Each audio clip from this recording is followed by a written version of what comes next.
Okay, good evening. My name is Shane Powers, and today I'm going to give you a persuasive speech on why you should stop eating fast food. So, I want to open this speech by telling you guys a story about someone named Stacey Irving. And she was a normal person, just like any of us, except for one problem. And her problem was she was actually addicted to McDonald's fast food chicken nuggets. She was actually addicted to the chicken nuggets themselves. So what happened was, when she was 2 years old, is when her mom took her to McDonald's for the first time. And from the first time Stacey had chicken nuggets at McDonald's, she refused to ever eat anything else.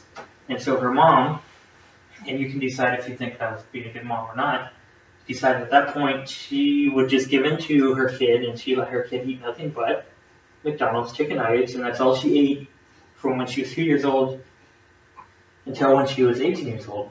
And when she was 18 years old, one day she's at work and she collapses and she has to be taken to the hospital. Now, the good news for her is on this instance she didn't die, but the doctors told her her body was so nutrient deficient because all she's been eating for the last 16 years is McDonald's chicken nuggets. They told her if she doesn't change her lifestyle, that she would die. So, myself, I have a long-standing love-hate relationship with fast food. I'm not going to pretend like I don't eat fast food. I love to eat it, but I hate the physical effects that it has on your body over the long term. Therefore, I've heavily researched this topic and to find out if fast food is really bad for you or not. Let me tell you, if you've ever asked yourself that question, if fast food is bad for you or not, you already know the answer to that question. Fast food is deceptively delicious because it tastes good, but it's really very bad for your body and what it's doing to you. So in this speech, we will talk about the fast food craze in the United States, the health effects that fast food has on you, and why you should stop eating it. So the fast food craze is an epidemic in the United States. We are so crazy as Americans about fast food. If you drive down any downtown street, on every corner, on every side, you're going to see your Wendy's, McDonald's, Taco Bell, Pizza Hut, nonstop on every corner. You can't escape them because we give these corporations all our money because we're so addicted to their product that they can afford to put their restaurants everywhere. Now, a study that WebMD.com conducted showed the reason that 92% of people that eat fast food say they eat it because it's so fast and so easy to get, and it takes too long to cook their own food.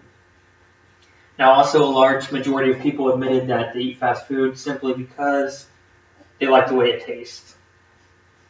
Now, the problem with people liking the way fast food tastes, and in turn them eating it over and over again, is that fast food is addictive.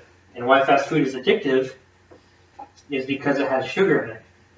Tons and tons of sugar, more than most people realize. So everything in fast food has sugar in it. Your french fries, your burger buns, everything has twice, if not 3 times the normal sugar limit, or sugar amount you would have if you just bought or made your own food. So there's an interesting article on a website called Psychology Today, bless you, where they talk about how McDonald's at one point was selling their Big and Tasty burger for 99 cents. What's interesting about that is it cost McDonald's more than 99 cents to make that burger.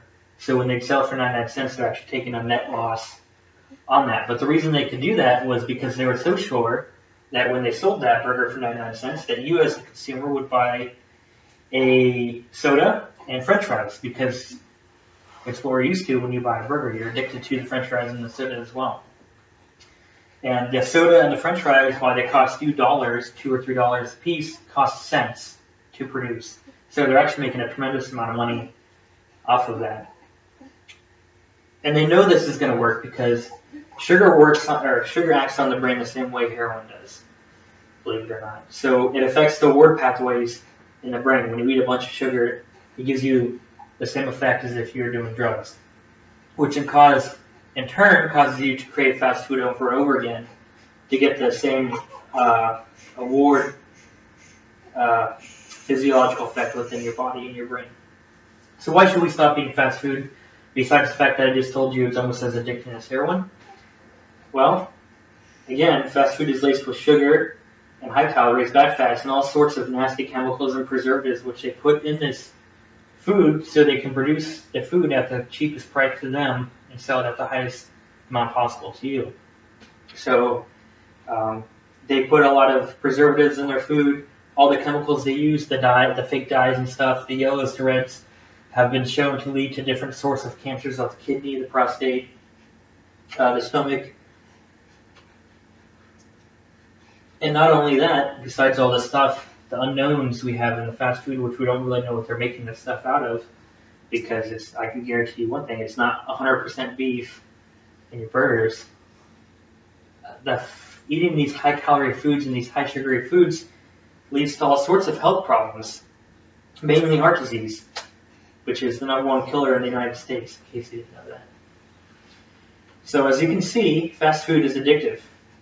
And like Stacy, who can clearly tell you that fast food is addictive, many Americans are addicted. Now, Stacy's tragedy should show you just how dangerous these foods are. Like I said, fast food is deceptively delicious because it tastes good, but it's really very bad for you and what it's doing to you. Now, the choices are yours. However, if you even decide to cut back a little bit on fast food and start cooking meals at home, at least once or twice a week, you may extend your lifespan just a little bit longer. So with that, I open it up to any questions from anybody? No. Jacob, questions? I have no question. Okay.